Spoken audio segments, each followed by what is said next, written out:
Au nom du Père, et du Fils, et du Saint-Esprit. Amen. Mon Seigneur et mon Dieu, je crois fermement que tu es ici, que tu me vois, que tu m'entends. Je t'adore avec profonde révérence. Je te demande le pardon de mes péchés et la grâce de faire avec profit ce moment de prière. Ma Mère Immaculée, Saint Joseph, mon Père et Seigneur, mon ange gardien, intercédez pour moi. L'Évangile d'aujourd'hui nous montre un Jésus que l'on n'imagine pas toujours, un Jésus sévère, un Jésus qui n'est pas tendre, un Jésus qui fait des reproches. On pourrait s'en étonner et en même temps nous comprenons que Jésus est notre frère, bien sûr, notre modèle, mais il est aussi notre juge, au sens où il qualifie nos actes. Et là, Jésus qualifie les actes des scribes et des pharisiens. Ce n'est pas la première fois que Jésus n'est pas tendre avec ces personnages. Il leur fait des reproches. Dans un autre évangile, il les traite à plusieurs reprises d'hypocrites, c'est-à-dire de gens qui ne sont pas très fiables, finalement. Et en même temps, après les reproches, malgré les reproches que Jésus leur fait, il dit à ses auditeurs, tout ce qu'ils peuvent vous dire, faites-le, observez-le. Il ajoute cependant juste après, mais n'agissez pas d'après leurs actes, car ils disent et ne font pas. Il y a donc chez ces hommes, ces scribes et ces pharisiens, une partie positive, ils disent de bonnes choses, une partie négative, ils ne les mettent pas en pratique.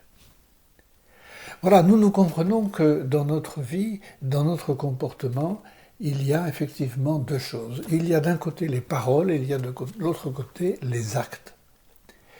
Et peut-être vous souvenez-vous, en tout cas c'est ce qui m'est venu à l'esprit en lisant cet évangile, c'est peut-être un peu surprenant, vous me direz, mais j'ai pensé à cette chanson de Dalida que les moins jeunes d'entre nous ont entendue probablement, dans laquelle le refrain qu'elle chante dit « Parole, parole, parole ». Voilà, du blabla, des paroles. Oui, cause toujours, tu m'intéresses, comme on dit. Voilà, une chose c'est dire, une autre chose c'est faire. Ce sont deux attitudes qui devraient aller ensemble, mais qui ne vont pas toujours ensemble. Dire, parler, papoter, ragoter, commenter, on pourrait rajouter probablement d'autres verbes équivalents. C'est cette attitude qui fait qu'on a un avis sur tout, on le donne alors qu'on ne nous le demande pas, et voilà, on se croit un peu les juges du monde entier, et on y va de nos sentences. Voilà, on distribue des satisfecits. Ça c'est bien, ça c'est pas bien. Et on peut se dire, voilà, alors c'est facile de parler, c'est très facile. Lorsqu'il s'agit de ragoter, de commenter ce que font les autres ou ce qu'ils ne font pas, alors qu'ils ne sont pas là, généralement c'est ce qu'on fait, parce que c'est autre chose très différente s'ils sont devant nous, ça c'est utile. Mais quand les intéressés ne sont pas là, non seulement ça ne sert à rien, mais en plus, plus exactement, ça sert à quelque chose. Ça sert à contenter le diable. Là, il est très content, il aime bien ça. Il aime bien nous voir déblatérer sur les autres, dire. Sans faire, on dit. L'autre attitude consiste à faire. Et pratiquement à se contenter de faire. C'est l'attitude un peu de l'activiste. Quelqu'un qui est toujours en train de faire quelque chose, mais qui ne dit rien. Faire sans dire. Les premiers disent et ne font pas. Faire sans dire. C'est-à-dire mettre les gens devant le fait accompli. C'est pas une attitude dictatoriale, mais ça s'en approche un petit peu. C'est pas l'idéal non plus. L'idéal, c'est de dire et de faire en même temps. Dire ce que l'on va faire. Cela permet d'entamer un dialogue. Cela permet de trouver peut-être une meilleure solution. Voilà, je pensais faire ceci, qu'est-ce que tu en penses? Et alors on peaufine, on améliore, et puis ça met en confiance. Parce que lorsque les gens nous voient faire quelque chose, ils sont prévenus, on leur a demandé peut-être leur avis, et tout cela est bien positif. Et si l'on fait ce qu'on dit, en plus, si ensuite, après avoir dit ce qu'on allait faire, on fait ce que l'on a dit, eh bien, cela donne une certaine autorité à nos actes et à nos paroles. On pourrait résumer cet évangile d'aujourd'hui en utilisant cette phrase que tous les parents utilisent pour leurs enfants, surtout pour les aînés, donner le bon exemple. Donner le bon exemple. Ça énerve. Les aînés, ça les énerve beaucoup. Quand on leur dit, il faut que tu donnes le bon exemple à tes frères et sœurs, ça les énerve beaucoup. Et pourtant, c'est ce qu'ils doivent faire. Et pour les adultes, donner le bon exemple, mais c'est une obligation morale. C'est cela, être responsable. C'est-à-dire que donner le bon exemple. Il faudrait que ce soit vraiment une vraie cohérence interne. Dire ce que je fais, faire ce que je dis. Sans oublier le conseil que le Seigneur nous donne à la fin de cet évangile.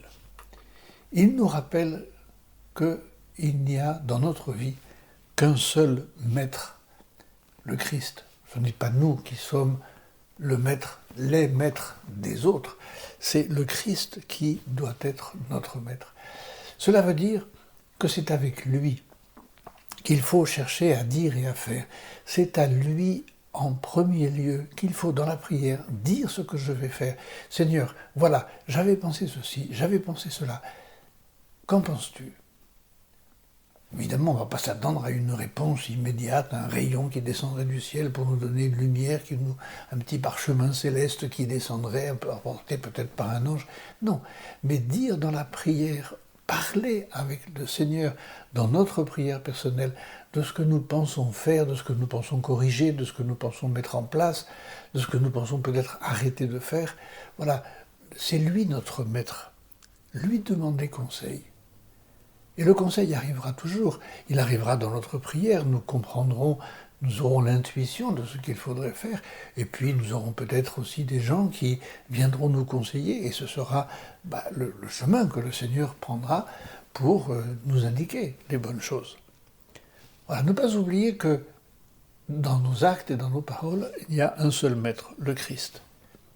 Et puis l'autre phrase que nous ne devons pas oublier et qui se trouve à la fin de l'évangile d'aujourd'hui, c'est celle qui dit que le plus grand parmi vous sera votre serviteur. Serviteur.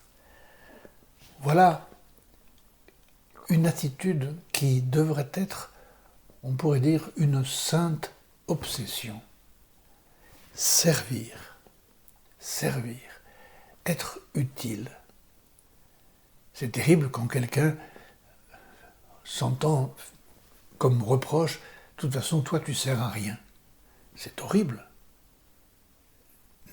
Ayons l'ambition de servir. Non pas de briller, mais de servir. D'être utile. De ne pas être un personnage, là, un peu passif, qui ne sert pas à grand-chose. D'être utile. De grandir nous-mêmes et d'aider les autres à grandir. C'est cela, le rôle du serviteur. C'est cela que notre Seigneur est venu faire sur terre. Il est venu nous servir pour nous aider à grandir.